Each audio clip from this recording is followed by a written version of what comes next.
So obviously the Eagles and the Chiefs are going to be playing each other in a rematch. They played each other in the Super Bowl just 2 seasons prior. It came down to the wire. The Chiefs kicked the field goal as time expired to win the game.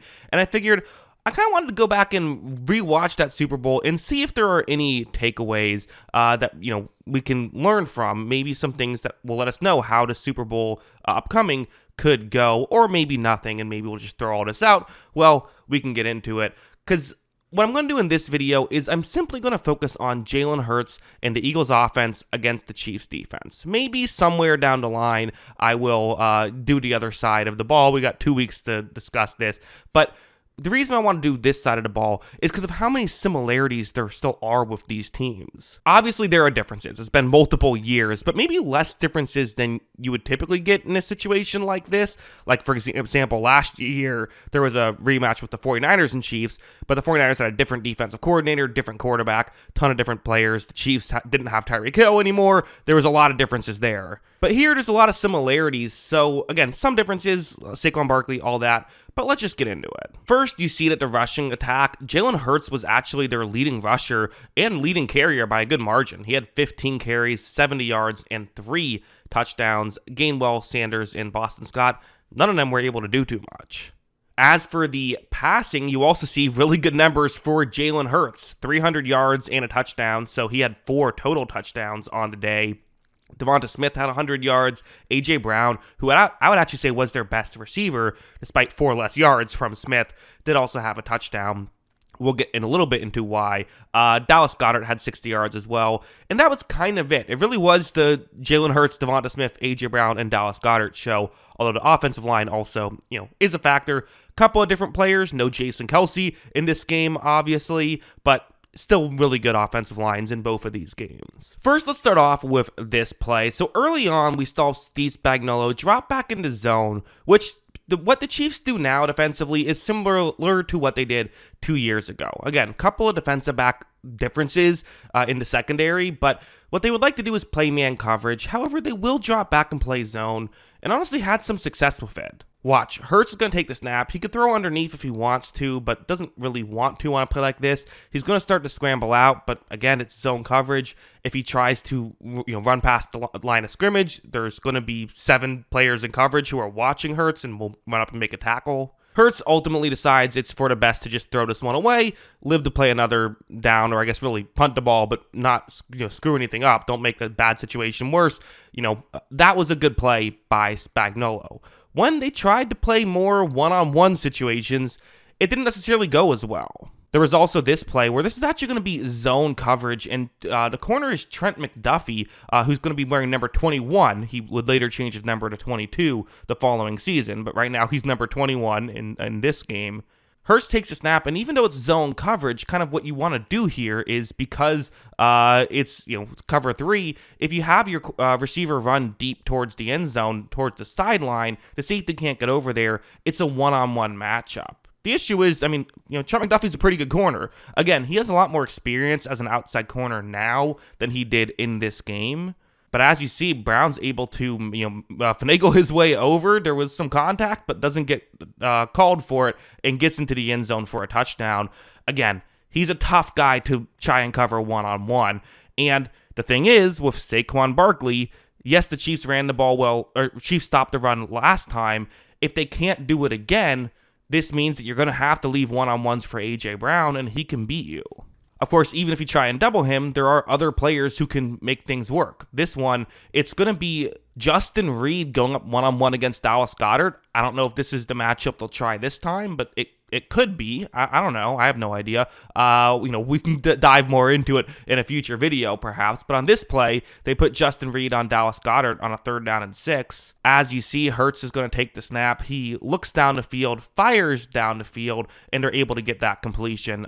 Good route by Goedert, and really good throw from Hurts. One thing that I think really jumped out at me when watching this game was just how good Jalen Hurts was. He was on another level. This was the best I've ever seen Jalen Hurts play, no doubt about it. Like, there was this play where this is kind of part of the thing of you have Steve Spagnuolo who likes to dial up pressure. Well, Jalen Hurts can move around pressure sometimes. Watch as that player does get through untouched, but Hurts is going to just juke him out, really. That's Frank Clark right there.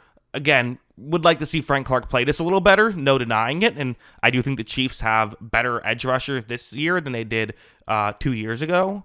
But watch how Hurts is going to get around that pressure. He fires and he finds an open guy, and they're able to convert on that 3rd down and 8.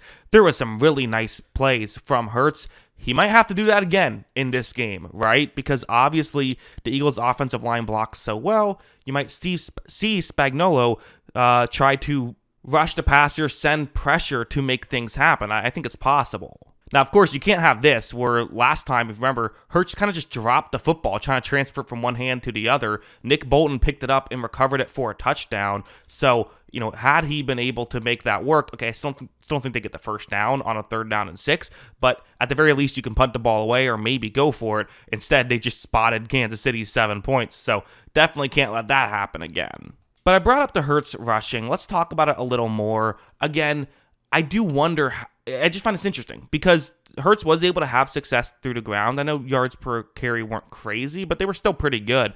And you see 4th down and 5. I mean, it's kind of a crazy call going for quarterback draw, but you get the reason why. They trust their offensive line to be able to make these blocks. And as you see, since they had 5 players out wide, there's only 5 defenders who can make a tackle. Now, one of them actually does a pretty good job to try and get loose and get to Jalen Hurts. But again, Jalen Hurts was on another level in this game.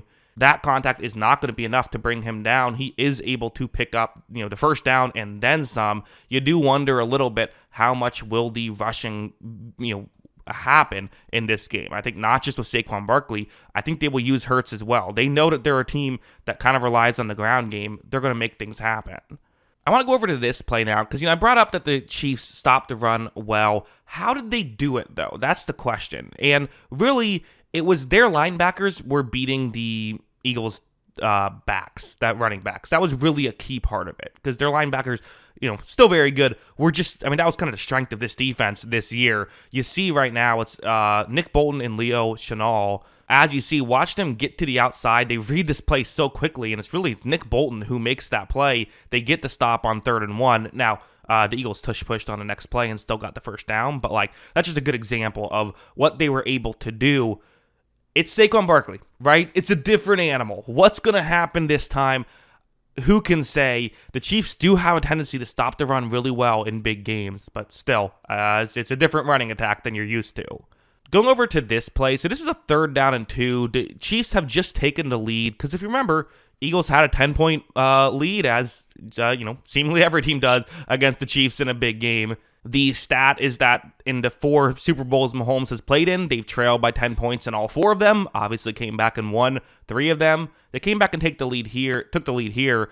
But this was a Steve Spagnuolo play where you see there's a player off the edge. Watches, he's going to get through untouched right here. Hurts has to try and make something happen. He does get outside the pocket, does a good job, but this just can't happen for the Philadelphia Eagles. You have to try and pick these up. You're not going to do it every time, but you got to try and do it on the key plays. As you see, Jalen Hurts decides to just, again, kind of throw it away, says, well, this isn't happening. The Chiefs would then score another touchdown after a long kick return by Kadarius Toney, if you remember, he had a couple key plays for the Chiefs offense. But then going over here, so the Eagles get the ball with roughly 6 minutes left. I think they had a little bit more when the drive started, actually. But they're down 8 points, need something to happen.